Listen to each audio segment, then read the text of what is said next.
Perlu diketahui, dana desa yang masuk ke rekening pemerintah desa di seluruh Indonesia itu kegiatannya tidak hanya diatur oleh pemerintahan desa, akan tetapi regulasi penggunaannya sudah diatur oleh pemerintah pusat. Jadi dengan kata lain, ada program-program atau kegiatan yang wajib dilaksanakan pemerintahan desa yang diaturankan oleh pemerintah pusat.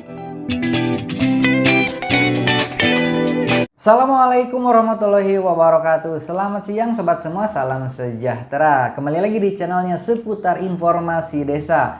Tidak bosan-bosan juga saya mendoakan kawan-kawan dan teman-teman dan masyarakat di seluruh Indonesia selalu ada dalam kondisi sehat ya.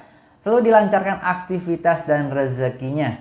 Amin ya robbal alamin. Oke, beberapa waktu lalu Kementerian Desa Daerah Tertinggal melaksanakan sosialisasi ya Permen Desa nomor 2 tahun 2024 tentang petunjuk operasional atas penggunaan dana desa di tahun 2025. Ada 7 program prioritas dan satu lagi menjadi program prioritas yang ada di pemerintahan desa. Oke sobat, kita simak penjelasan selengkapnya ya langsung dari Kementerian Desa. Pertama tentang bantuan langsung tunai ya. Bantuan langsung tunai memang ini untuk penanggulangan kemiskinan ekstrem Bapak Ibu. Lanjutan kalau dulu BLT itu untuk penanganan COVID ya, tetapi BLT yang sekarang arahnya adalah untuk penanggulangan kemiskinan ekstrem maksimal 15%. Oleh sebab itu Bapak Ibu, fakta kalau di lapangan itu hanya 1%, 2%, silakan. Jangan memaksakan diri 15%. Ya, ketika memaksakan diri ini akan ngakal-ngakalin namanya. Angka maksimal. Iya, Pak. Ya. Jadi kalau umpamanya faktanya 2%, ya 2% di tagging di keuangannya, ya. Nah, untuk KPM itu 300.000 per bulan per KPM, ya. Dan dapat dibayarkan 3 bulan pertama sekaligus, ya, Bapak Ibu. Nah, peraturan tentang BLT dana desa ini sudah kami selaraskan dengan Kementerian Keuangan yang mengatur soal penyaluran keuangannya, anggarannya ya. Jadi pengaturan penyaluran uang dari KPP, dari keuangan negara sampai ke APBDes itu kewenangan Kementerian Keuangan yang diatur di dalam PMK-nya.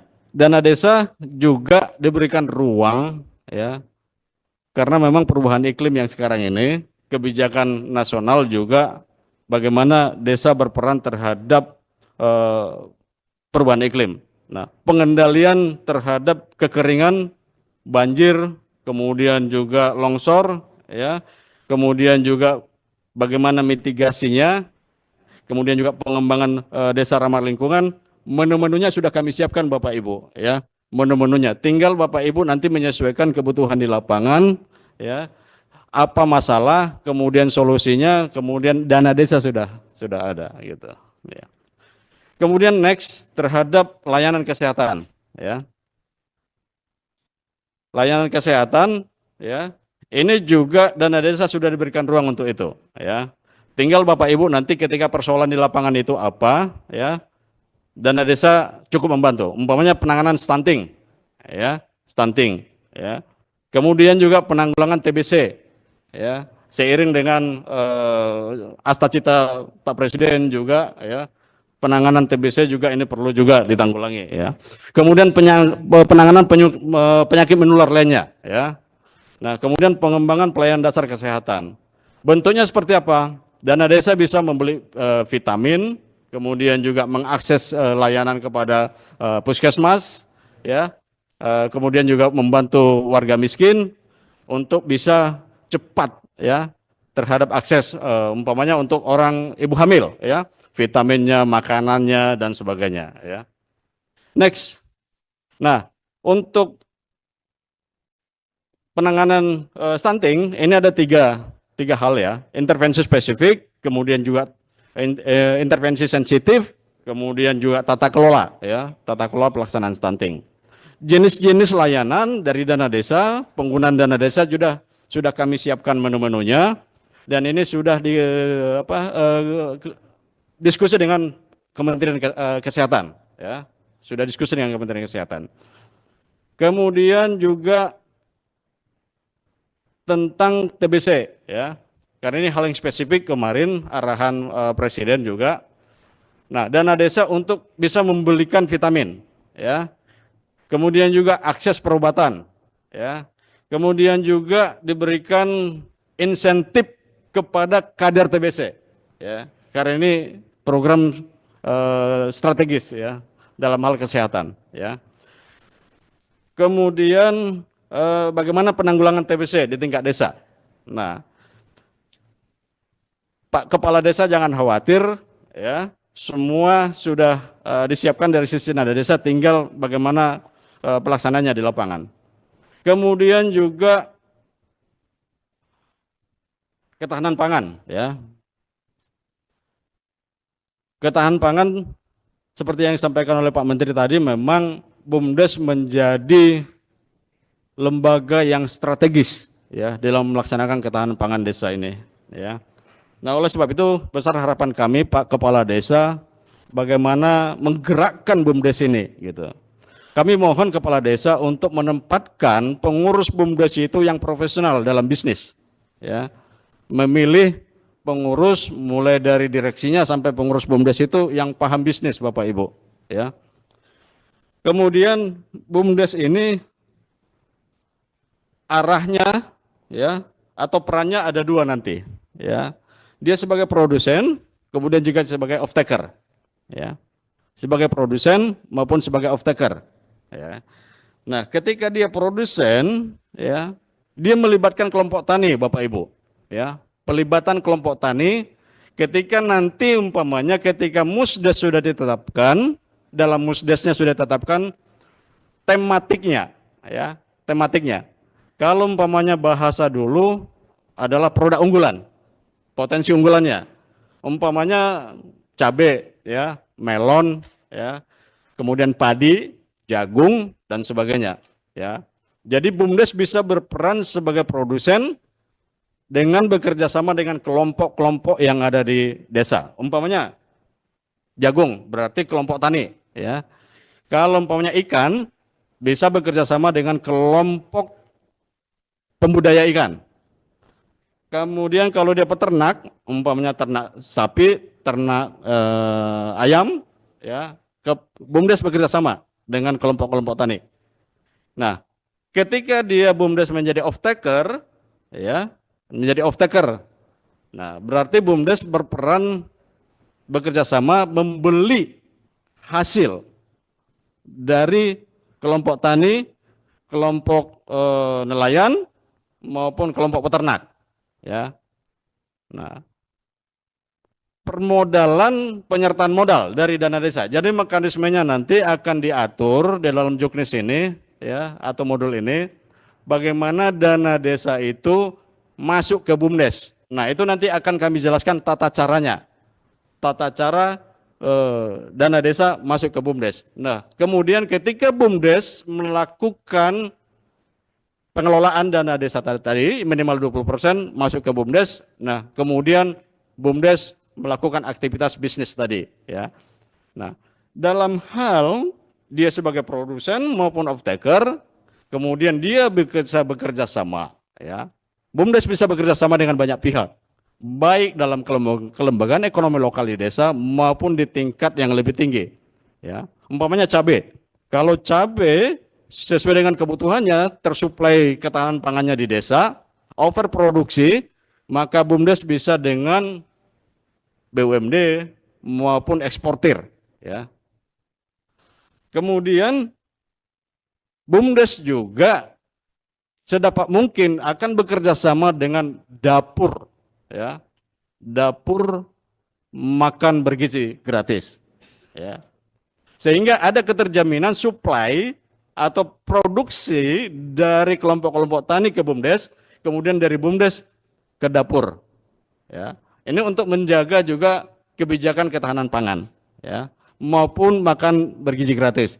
Jadi dengan mekanisme ini ada prospek mendukung swasembada pangan maupun makan bergizi gratis. Ya.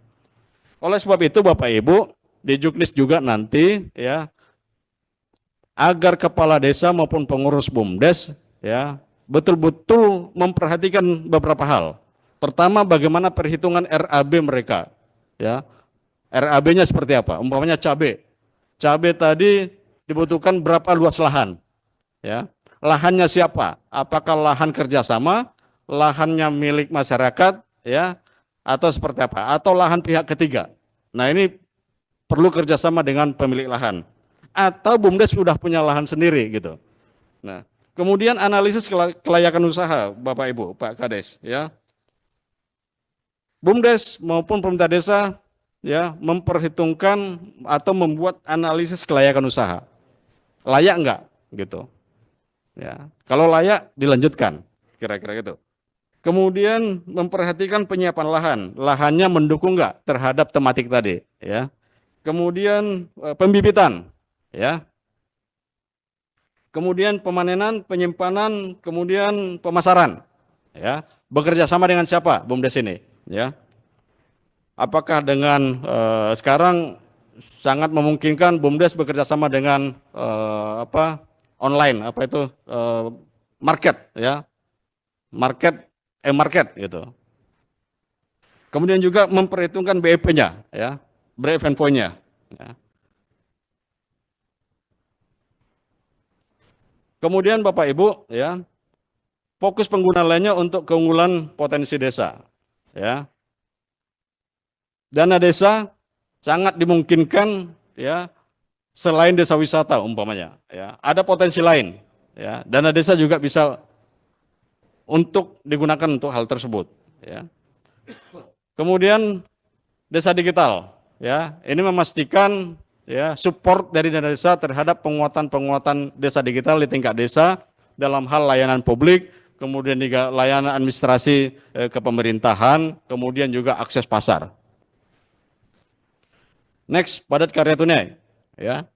Padat karya tunai dalam dana desa ini dimaksudkan untuk ya memberikan ruang kepada masyarakat desa terutama warga miskin untuk dapat ya mendapatkan akses pekerjaan. Kemudian juga akses pendapatan di tingkat desa.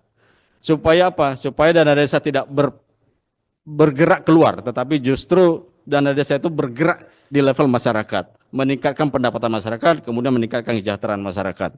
Oke sobat, tadi adalah 7 poin yang sudah disebutkan ya oleh Kementerian Desa, itu wajib dilaksanakan ya, yang dianggarkan dari dana desa dari pemerintah. Untuk setiap pemerintah desa itu wajib menganggarkannya ya. Kita lihat tadi yang wacana bantuan langsung tunai itu ditiadakan nantinya, ternyata masih ada ya 300.000 per bulan untuk per KPM. Dan bisa dicairkan setiap 3 bulan sekali atau per bulan, itu tergantung ya kebutuhan ataupun KPM yang ada di pemerintahan desa. Kita lihat juga tadi hal menariknya ini mengenai badan usaha milik desa ya. Ini bisa dibangun atau membangun ataupun mengembangkan usaha. Dan kita lihat tadi sudah dikatakan ya, ketahanan pangan itu menjadi salah satu prioritas nasional ya Bapak Presiden Prabowo.